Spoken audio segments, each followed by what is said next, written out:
ಎಲ್ರಿಗೂ ನಮಸ್ಕಾರ. ನಾನು ಇವತ್ತಿನ ವಿಡಿಯೋದಲ್ಲಿ ಮಜ್ಜಿಗೆ ಮೆಣಸಿನ್ಕಾಯಿ ಮಾಡೋದು ತೋರಿಸ್ತಾ ಇದ್ದೀನಿ. ಈ ಮೆಣಸಿನ್ಕಾಯಿನ ನಾವು ಈ ಬಿಸಿಲಿರೋ ಟೈಮಲ್ಲಿ ಮಾಡಿಟ್ಕೊಂಡ್ರೆ ವರ್ಷ ಪೂರ್ತಿ ಇಟ್ಕೋಬೋದು, ಚೆನ್ನಾಗಿರುತ್ತೆ. ಆಮೇಲೆ ಹೋಳ್ಗೆ ಸಾಂಬಾರು ಅದಕ್ಕೆಲ್ಲ ಚೆನ್ನಾಗಿ ಅನಿಸುತ್ತೆ, ಸಾಂಬಾರಿಗೆಲ್ಲ, ಬೇರೆ ಸಾಂಬಾರಿಗೆ, ಮೊಸರನ್ನಕ್ಕೆ ಎಲ್ಲ. ಬನ್ನಿ ಹಾಗಿದ್ದರೆ ಇದನ್ನು ಮಜ್ಜಿಗೆ ಮೆಣಸಿನ್ಕಾಯಿ ಯಾವ ಥರ ಈಸಿಯಾಗಿ ಮಾಡೋದು ಅಂತ ಸಿಂಪಲಾಗಿ ಮಾಡ್ಕೋಬೋದು. ಬನ್ನಿ ತೋರಿಸ್ಕೊಡ್ತಾ ಇದ್ದೀನಿ ನೋಡಿ. ಈಗ ನಾನು ಇಲ್ಲಿ ಫಸ್ಟು 1 ಸ್ಪೂನಷ್ಟು ನಾನು ಮೆಂತ್ಯ ತೊಗೊಂಡಿದ್ದೀನಿ. ನೀವು ಎಷ್ಟು ಕ್ವಾಂಟಿಟಿ ಮಾಡ್ತೀರೋ ಅಷ್ಟು ಮೆಣಸಿನ್ಕಾಯಿಗೆ ನೋಡಿಬಿಟ್ಟು ತೊಗೋಬೇಕು. ನಾನಿಲ್ಲಿ ಸುಮಾರು ಒಂದು 20 ಮೆಣಸಿನ್ಕಾಯಿ ಆಗೋವಷ್ಟು ನಾನು ಮಾಡ್ತಾ ಇರೋದು ನೋಡಿ. ಇಲ್ಲಿ ಒಂದು ಮುಕ್ಕಾಲು ಸ್ಪೂನಷ್ಟು ನಾನು ಒಂದು ಮೆಂತ್ಯ ತೊಗೊಂಡು ಕಲರ್ ಚೇಂಜ್ ಆಗೋವರೆಗೂ ಇಷ್ಟು ಬಿಸಿ ಮಾಡ್ಕೋಬೇಕು ಮೆಂತ್ಯನ. ಆಮೇಲೆ ಇದನ್ನು ಒಂದು ಚಿಕ್ಕದ ಮಿಕ್ಸಿ ಜಾರ್ಗೆ ಹಾಕ್ಕೊಂಡು 1 ಸ್ಪೂನಷ್ಟು ಜೀರಿಗೆ ಹಾಕ್ಕೋಬೇಕು. ಜೀರಿಗೆ ಏನು ಬಿಸಿ ಮಾಡೋಂಗಿಲ್ಲ, ಬರೀ ಮೆಂತ್ಯ ಮಾತ್ರ ಬಿಸಿ ಮಾಡ್ಕೋಬೇಕು. ಒಂದು ಸ್ವಲ್ಪನೇ ಕರಿಬೇವು ಮತ್ತು ಸ್ವಲ್ಪ ಕೊತ್ತಂಬರಿ ಸೊಪ್ಪು, ಆಮೇಲೆ ಒಂದು ರುಚಿಗೆ ತಕ್ಕಷ್ಟು ಉಪ್ಪು ಹಾಕ್ಬಿಟ್ಟು ಒಂದಿಷ್ಟು ಇದು ಬೆಳ್ಳುಳ್ಳಿನ ಬಿಡಿಸಿ ಇಟ್ಕೊಂಡಿದ್ದೀನಿ. ಒಂದು ಬೆಳ್ಳುಳ್ಳಿನ ಸಿಪ್ಪೆ ಬಿಡಿಸಿ, ಆಮೇಲೆ ಒಂದು ಹಿಡಿಯುವಷ್ಟು ಮಂಡಕ್ಕಿ ಹಾಕ್ಕೋಬೇಕು. ಕಡಲೆಪುರಿ ಅಂತೀವಲ್ವ, ಅದನ್ನು ಕಡಲೆಪುರಿ ಹಾಕ್ಕೊಂಡು ಈ ಥರ ನೈಸಾಗಿ ಮಿಕ್ಸಿ ಮಾಡ್ಕೋಬೇಕು ನೋಡಿ. ಈ ಥರ ಪೌಡ್ರ್ ರೆಡಿ ಆಗುತ್ತೆ. ಇದನ್ನು ನಾವು ಈ ಪೌಡ್ರಿಗೆ ಸ್ವಲ್ಪ ಮೊಸರು ಹಾಕ್ಕೋಬೇಕು. ಮೊಸರು ಹಾಕ್ಕೊಂಡು ಅದನ್ನು ಚೆನ್ನಾಗಿ ಮಿಕ್ಸ್ ಮಾಡಿಕೊಂಡು ಕಲಿಸ್ಕೋಬೇಕು. ಈ ಥರ ಕಲಿಸ್ಕೊಳ್ಳೋದ್ರಿಂದ ನಾವು ಮೆಣಸಿನ್ಕಾಯಿಗೆ ಫಿಲ್ ಮಾಡಲಿಕ್ಕೆ ಮಸಾಲ ಸರಿಯಾಗುತ್ತೆ. ಆಮೇಲೆ ನಾವು ಮಂಡಕ್ಕಿ ಹಾಕೋ ಉದ್ದೇಶ ಏನು ಅಂತಂದರೆ, ಒಂದು ಕಡೆ ಉಪ್ಪು, ಇಲ್ಲಾಂದರೆ ಒಂದು ಕಡೆ ಜೀರಿಗೆ ನಾವು ಫಿಲ್ ಮಾಡಬೇಕಾದ್ರೆ ಜಾಸ್ತಿ ಆಗುತ್ತಲ್ವ, ಅದಕ್ಕೆ ನಾನು ಮಂಡಕ್ಕಿ ಹಾಕ್ಕೊಂಡ್ರೆ ಈಕ್ವಲಾಗಿ ಆಗುತ್ತೆ. ಅದಕ್ಕೆ ನಾನು ಮಂಡಕ್ಕಿ ಹಾಕ್ಕೊಂಡಿರೋದು. ಇನ್ನು ಮೆಣಸಿನ್ಕಾಯಿ ನೋಡಿ, ಈ ಥರ ಜವಾರಿ ಮೆಣಸಿನ್ಕಾಯಿ, ಈ ಥರ ಇದು ಮೆಣಸಿನ್ಕಾಯಿನ ತೊಗೊಂಡ್ರೆ ಖಾರ ಇರಲ್ಲ, ಆಮೇಲೆ ತೆಳ್ಳಗಿರುತ್ತೆ, ಉದ್ದ ಇರುತ್ತಲ್ಲ, ಈ ಥರ ಮೆಣಸಿನ್ಕಾಯಿನ ನಾವು ಈ ಮಜ್ಜಿಗೆ ಮೆಣಸಿನ್ಕಾಯಿ ಮಾಡ್ಕೊಳ್ಳೋಕ್ಕೆ ಈ ಥರ ಜವಾರಿ ಮೆಣಸಿನ್ಕಾಯಿನ ಸೆಲೆಕ್ಟ್ ಮಾಡ್ಕೋಬೇಕು. ಈ ಥರ ಮೆಣಸಿನ್ಕಾಯಿ ಮಾಡೋದ್ರಿಂದ ಟೇಸ್ಟ್ ಚೆನ್ನಾಗಿ ಬರುತ್ತೆ, ತುಂಬ ಖಾರ ಇರಲ್ಲ. ಆಮೇಲೆ ಇದು ಏನು ತುಂಬ ಅಂದರೆ ಇದು ಡೊಂಕಾಗಿರಲ್ಲ. ಈ ಥರದ ಮೆಣಸಿನ್ಕಾಯಿ ಸ್ಟ್ರೈಟಾಗೇ ಇರುತ್ತೆ, ಚೆನ್ನಾಗಿ ಅನಿಸುತ್ತೆ ಈ ಮಜ್ಜಿಗೆ ಮೆಣಸಿನ್ಕಾಯಿ ಮಾಡೋಕ್ಕೆ. ಈ ಥರ ಮೆಣಸಿನ್ಕಾಯಿನ ತೊಗೊಂಡು ನೀಟಾಗಿ ಎಲ್ಲ ವಾಶ್ ಮಾಡಿಬಿಟ್ಟು ನೀರೆಲ್ಲ ಹೋಗಂಗೆ ಕ್ಲೀನಾಗಿ ಒರೆಸ್ಕೋಬೇಕು. ಇಲ್ಲಾಂದರೆ ಫುಲ್ಲು ಒಂದು ಸ್ವಲ್ಪ ನೀರೆಲ್ಲ ಹೋಗ್ಬಿಟ್ಟು ಸ್ವಲ್ಪ ಒಣಗಂಗೆ ಇಟ್ಕೊಂಡು ಎಲ್ಲದನ್ನು ಈ ಥರ ಓಪನ್ ಮಾಡಬೇಕು ನಾವು ಚಾಕುವಿಂದ, ಇಲ್ಲಾಂದರೆ ಒಂದು ನೀಡಲ್ಲೋ ಪಿನ್ನು ಏನು ನಿಮಗೆ ಸರಿ ಹೋಗುತ್ತೋ ಅದನ್ನು ತೊಗೊಂಬಿಟ್ಟು ನೀಟಾಗಿ ಈ ಥರ ಇದನ್ನೆಲ್ಲ ಮೆಣಸಿನ್ಕಾಯಿನ ಈ ಥರ ಕೊರೆದು ಇಟ್ಕೋಬೇಕು, ಅಂದರೆ ಓಪನ್ ಮಾಡಿ ಇಟ್ಕೋಬೇಕು. ಈ ಥರ ಓಪನ್ ಮಾಡಿ ಇಟ್ಕೊಂಡಾದಮೇಲೆ ಎಲ್ಲ ಮೆಣಸಿನ್ಕಾಯಿನೂ ನೋಡಿ ನಾನು ಎಲ್ಲದನ್ನು ಈ ಥರ ಮಾಡಿ ಇಟ್ಕೊಂಡಿದ್ದೀನಿ. ಮಾಡಿ ಇಟ್ಕೊಂಡ್ಮೇಲೆ ಇದು ಮಸಾಲಾನು ಏನೆಲ್ಲ ರೆಡಿ ಮಾಡ್ಕೊಂಡಿದ್ವಿ ಅಲ್ವ, ಈ ಮಸಾಲಾನ ಇವಾಗ ಅದರೊಳಗಡೆ ಫಿಲ್ ಮಾಡಬೇಕು.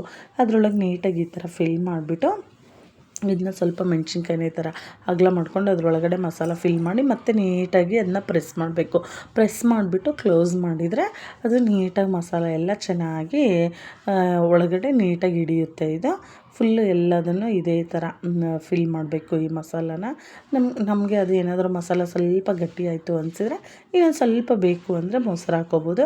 ಇಲ್ಲಿ ಕರೆಕ್ಟಾಗಿದೆ ನೋಡಿ, ಈ ಥರನೇ ಇರಲಿ. ತುಂಬ ನೀರಾಗಿಬಿಟ್ರೆ ಅದು ಒಳಗಡೆ ಅಂದರೆ ಮತ್ತೆ ಒಣಗಬೇಕಲ್ವ, ಅದು ಬೇಗ ಚೆನ್ನಾಗಿ ಅನಿಸೋದೇ ಇಲ್ಲ, ಇನ್ನೂ ನೀರು ಹೊಡೆದು ಬಿಡುತ್ತೆ, ಉಪ್ಪು ಅದೆಲ್ಲ ಹಾಕಿರ್ತೀವಿ ಅಲ್ವ. ಇಷ್ಟಿರಲಿ, ತುಂಬಕ್ಕೆ ಕರೆಕ್ಟಾಗಿ ಚೆನ್ನಾಗಾಗುತ್ತೆ. ಆಮೇಲೆ ಸ್ವಲ್ಪ ಮೊಸರು ಹಾಕ್ಕೋಬೇಕು ಅಷ್ಟೇ, ಜಾಸ್ತಿನೂ ಮೊಸರು ಹಾಕ್ಕೋಬಾರ್ದು. ಇಷ್ಟು ಹಾಕ್ಕೊಂಬಿಟ್ಟು ಆಮೇಲೆ ನಾವು ಮಂಡಕ್ಕಿ ಹಾಕ್ಕೋತೀವಲ್ವ, ತುಂಬ ಉಪ್ಪು ಒಂದೇ ಕಡೆ ಆ ಥರ ಏನೂ ಆಗೋಲ್ಲ. ಮಂಡಕ್ಕಿ ಹಾಕ್ಕೊಳ್ಳೋದ್ರಿಂದ ನೀಟಾಗಿ ಮಸಾಲೆ ಎಲ್ಲ ಚೆನ್ನಾಗಿ ಒಳಗಡೆ ಮೆಣಸಿನ್ಕಾಯಿ ಒಳಗಡೆ ನೀಟಾಗಿ ಎಲ್ಲದನ್ನು ಫಿಲ್ ಮಾಡ್ಬೋದು ಈ ಥರ ಮಾಡೋದ್ರಿಂದ. ನೋಡಿ, ನಾವು ಈ ಥರ ಒಂದು ಪೌಡ್ರನ್ನು ಇಟ್ಕೊಂಡು ನಮಗೆ ಮೆಣಸಿನ್ಕಾಯಿ ಸಿಕ್ಕಾಗೆಲ್ಲ ನಾವು ಎಷ್ಟು ಬೇಕೋ ಅಷ್ಟು ಮೆಣಸಿನ್ಕಾಯಿನ ಪ್ರಿಪೇರ್ ಮಾಡಿ ಇಟ್ಕೋಬೋದು.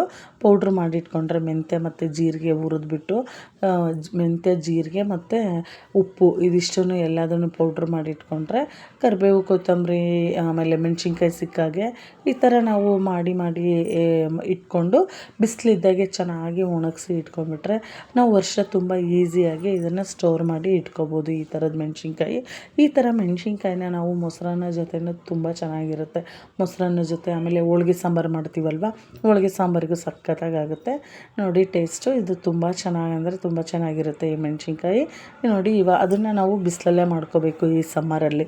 ಎಲ್ಲದನ್ನು ನಾನು ಈ ಥರ ನೀಟಾಗಿ ಫಿಲ್ ಮಾಡಿ ಇಟ್ಕೊಂಡಿದ್ದೀನಿ. ಇವಾಗ ಇದನ್ನು ನೀಟಾಗಿ ಎಲ್ಲ ಬಿಸಿಲಿಗೆ ಒಣಗಿಸ್ಕೋಬೇಕು. ಸೊ ನಾನು ದೊಡ್ಡ ತಟ್ಟೆ ತೊಗೊಂಡಿದ್ದೀನಿ. ಇದನ್ನೆಲ್ಲ ಫಿಲ್ ಮಾಡೋದೆಲ್ಲ ಆದಮೇಲೆ ಒಂದು ದೊಡ್ಡ ತಟ್ಟೆಗೆ ಇದನ್ನು ನೀಟಾಗಿ ಬಿಡಿ ಬಿಡಿಯಾಗಿ ಜೋಡಿಸ್ಬೇಕು. ಬಿಡಿ ಬಿಡಿಯಾಗಿ ಇಡೋದ್ರಿಂದ ನಾವು ನೀಟಾಗಿ ಅಂದರೆ ಬಿಸಿಲಿಗೆ ಚೆನ್ನಾಗಿ ಒಣಗುತ್ತೆ. ನಾನಿಲ್ಲಿ ಕ್ವಾಂಟಿಟಿ ಸ್ವಲ್ಪನೇ ಮಾಡ್ತಾ ಇರೋದ್ರಿಂದ ಜಸ್ಟ್ ಬರೀ ಒಂದು ತಟ್ಟೆಯಲ್ಲಿ ಇಡ್ತಾಯಿದ್ದೀನಿ. ನೀವು ತುಂಬ ಏನಾದರೂ ಮಾಡ್ತೀವಿ ಅನ್ನೋದಾದರೆ ಒಂದು ಕವರು ಇಲ್ಲ ಒಂದು ಶೀಟ್ ಏನಾದರೂ ಹಾಸಿಬಿಟ್ಟು ನಾವು ಬಿಸಿಲಿಗೆ ನೀಟಾಗಿ ಇದನ್ನು ಈ ಥರ ಅಂದರೆ ನಾವು ಫಿಲ್ ಮಾಡಿರೋದನ್ನ ಸ್ವಲ್ಪ ಈ ಥರ ಮೇಲೆ ಬರೋಂಗೆ ಈ ಥರ ಒಣಗೋಕ್ಕೆ ಬಿಡಿ ಬಿಡಿಯಾಗಿಟ್ಟು ಚೆನ್ನಾಗಿ ಬಿಸಿಲಲ್ಲಿ ಒಣಗಿಸ್ಬೇಕು. ಎಷ್ಟು ಚೆನ್ನಾಗಿ ಒಣಗುತ್ತೋ ಅಷ್ಟು ಚೆನ್ನಾಗಾಗುತ್ತೆ ಇದು. ಬಿಸಿಲಲ್ಲಿ ನಾನಿಲ್ಲಿ ಸುಮಾರು ಒಂದು 3 ದಿನ ಒಣಗಿಸಿರೋದು ಒಳ್ಳೆ ಬಿಸಿಲಲ್ಲಿ. 3 ದಿನಕ್ಕೆ ಚೆನ್ನಾಗಿ ಒಣಗಿದೆ ನೋಡಿ. ಎಲ್ಲದನ್ನೂ ಈ ಥರ ಟಚ್ ಆಗಲಿಲ್ದಂಗೆ ಬಿಡಿ ಬಿಡಿಯಾಗಿ ಈ ಥರ ಇಟ್ಟು ಇದನ್ನು ನೀಟಾಗಿ ಬಿಸಿಲಿಗೆ ಇಡಬೇಕು. ಈ ಥರ ಒಂದ್ಕೊಂದು ಜಾಯಿಂಟ್ ಆಗಲಿಲ್ದಂಗೆ ಈ ಥರ ನೀಟಾಗಿ ಬಿಸಿಲಿಗೆ ಇಟ್ಬಿಟ್ಟು ಒಂದು ಸಂಜೆ ತೆಗಿಬೇಕು. ಮತ್ತು ಮಾರ್ನಿಂಗ್ ಮತ್ತೆ ಬಿಸಿಲು ಬಂದಾಗೆ ಈ ಥರ ಇಟ್ಟು ನಾನು ಒಂದು 3 ದಿನಕ್ಕೆ ಚೆನ್ನಾಗಿ ಒಣಗ್ತು ಇದು ನೋಡಿ. ಫುಲ್ಲು ಎಲ್ಲ ಒಣಗಿದ್ಮೇಲೆ ಈ ಥರ ಆಗುತ್ತೆ ಇದು ಕಲರು ಎಲ್ಲ ಫುಲ್ಲು ಒಣಗಿದೆ, ಚೆನ್ನಾಗಿ ಒಣಗಿದೆ. ಅದು ಒಂಥರ ನಮ್ಗೆ ಸೌಂಡೇ ಗೊತ್ತಾಗುತ್ತೆ ಅದು ಒಣಗಿದ ಮೇಲೆ. ಈ ಥರ ಫುಲ್ ಒಣಗಿದ್ರೆ ಮಾತ್ರ ನಾವು ಸ್ಟೋರ್ ಮಾಡಿ ಇಟ್ಕೋಬೋದು. ಇವಾಗ ನೋಡಿ ಈ ಒಣಗಿರೋ ಮೆಣಸಿನ್ಕಾಯಿನ ನಾನು ಒಂದು ಸ್ವಲ್ಪ ಕರಿದು ನೋಡೋಣ ಅಂತ ಕರಿತಾ ಇದ್ದೀನಿ. ಅದನ್ನು ನಾನು ಇಲ್ಲಿ ಕಾಯಲಿಕ್ಕೆ ಎಣ್ಣೆ ಇಟ್ಟಿದ್ದೆ.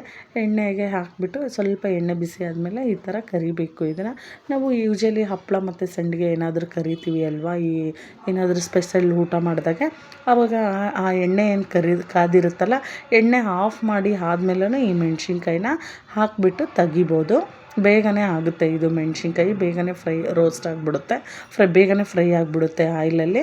ಇಷ್ಟು ಕರಿದು ಇಟ್ಕೊಂಡ್ರೆ ನೋಡಿ ಈ ರುಚಿಯಾಗಿರೋ ಒಂದು ಮಜ್ಜಿಗೆ ಮೆಣಸಿನ್ಕಾಯಿ ರೆಡಿ ಆಯಿತು. ನಿಮಗೂ ಈ ವಿಡಿಯೋ ಇಷ್ಟ ಆಗಿದ್ದರೆ ಪ್ಲೀಸ್ ಲೈಕ್ ಮಾಡಿ, ಶೇರ್ ಮಾಡಿ. Thank you.